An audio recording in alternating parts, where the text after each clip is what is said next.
സർക്കാർ മെഡിക്കൽ കോളേജിലെ ഡോക്ടർമാർ ഇന്ന് പണിമുടക്കുന്നു. വിവിധ ആവശ്യങ്ങൾ ഉന്നയിച്ചാണ് പണിമുടക്ക്. OP ബഹിഷ്കരിക്കുന്നതോടൊപ്പം അടിയന്തരമല്ലാത്ത ശസ്ത്രക്രിയകളും മറ്റ് ചികിത്സാ നടപടികളും നടത്തില്ലെന്നാണ് തീരുമാനം. ഇടുക്കി ലൈവ് വാർത്തകൾ നിങ്ങൾക്കായി അവതരിപ്പിക്കുന്നത് പൊന്നൂർ ട്രേഡിംഗ് കമ്പനി, കട്ടപ്പന. ശമ്പള പരിഷ്കരണ ഉത്തരവിലെ അപാകതകൾ പരിഹരിക്കുക, ശമ്പള പരിഷ്കരണ കുടിശ്ശിക അനാവശ്യമായി നീട്ടിവെക്കുന്നത് അവസാനിപ്പിക്കുക, അന്യായമായ പെൻഷൻ സീലിംഗ് കേന്ദ്ര നിരക്കിൽ പരിഷ്കരിക്കുക എന്നിവയാണ് ഡോക്ടർമാർ ഉന്നയിക്കുന്ന പ്രധാന ആവശ്യങ്ങൾ. സമരത്തിന്റെ ഭാഗമായി സെക്രട്ടേറിയറ്റ് ധർണയും സത്യാഗ്രഹവും നടക്കും. രാവിലെ 10 മണിക്ക് ധർണ ആരംഭിക്കും. ഡോക്ടർമാർ നേരത്തെ ഉന്നയിച്ച പരാതികളിൽ പരിഹാരം കാണാമെന്ന് സർക്കാർ ഉറപ്പു നൽകിയിരുന്നു. എന്നാൽ ഇതിൽ തുടർ നടപടികളില്ലാത്തതിനാലാണ് KGMCTA നേതൃത്വത്തിൽ ധർണ നടത്തുന്നത്. സർക്കാരിന്റെ ഭാഗത്തുനിന്ന് അനുകൂല നടപടികൾ ഉണ്ടായില്ലെങ്കിൽ സമരം ശക്തമാക്കാനാണ് ഡോക്ടർമാരുടെ തീരുമാനം. ഫെബ്രുവരി 2 മുതൽ അനിശ്ചിതകാലത്തേക്ക് അധ്യാപന ബഹിഷ്കരണം നടത്തുന്നതിനൊപ്പം അനിശ്ചിതകാലത്തേക്ക് OP ബഹിഷ്കരിക്കാനും ഡോക്ടർമാർ തീരുമാനിച്ചിട്ടുണ്ട്.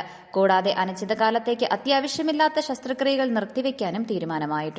ഫെബ്രുവരി 11 മുതൽ യൂണിവേഴ്സിറ്റി പരീക്ഷാ ജോലികൾ ബഹിഷ്കരിക്കുമെന്നും KGMCTA സംസ്ഥാന സമിതി അറിയിച്ചു. News desk Idukki live. Idukki live വാർത്തകൾ നിങ്ങൾക്കായി അവതരിപ്പിച്ചത്. നിങ്ങൾ ഭംഗി മാത്രം നോക്കിയാണോ ഫർണിച്ചർ വാങ്ങുന്നത്? ഒരിക്കലും ആയിരിക്കില്ല. നിങ്ങൾ ഏത് മരമാണ് ഉപയോഗിച്ചിരിക്കുന്നതെന്ന് തീർച്ചയായും ചോദിച്ചറിയും. തേക്ക്, ഈട്ടി, മറ്റു മരങ്ങൾ എന്നിങ്ങനെ എല്ലാ മരങ്ങൾക്കും ഓരോ ക്വാളിറ്റി ഉണ്ട്. അതാരെങ്കിലും നിങ്ങൾക്ക് പറഞ്ഞു തന്നിട്ടുണ്ടോ? നിങ്ങൾ ആഗ്രഹിക്കുന്ന ഡിസൈനിലും നിലവാരത്തിലും എല്ലാ ഫർണിച്ചറുകളും ഞങ്ങളുടെ സ്വന്തം പണിശാലയിൽ മിതമായ നിരക്കിൽ 100% ലൈഫ് ടൈം വാറന്റിയോടുകൂടി നിർമ്മിച്ചു നൽകുന്നു. മാത്രമല്ല, പ്രമുഖ പെയിന്റ് നിർമ്മാതാക്കളായ ഇൻഡിഗോ പെയിന്റ്സ് 20% വരെ ഡിസ്കൗണ്ടിൽ വാങ്ങാം. കൂടാതെ ഹോം അപ്ലയൻസസ്, വിവിധ മോഡൽ ബെഡുകൾ, crockery, drawers, aluminium, steel items, plastic പാത്രങ്ങൾ, ഗിഫ്റ്റ് ഐറ്റംസ് എന്നിങ്ങനെയുള്ള എല്ലാ ഉൽപ്പന്നങ്ങളും ഡിസ്കൗണ്ട് വിലയിൽ.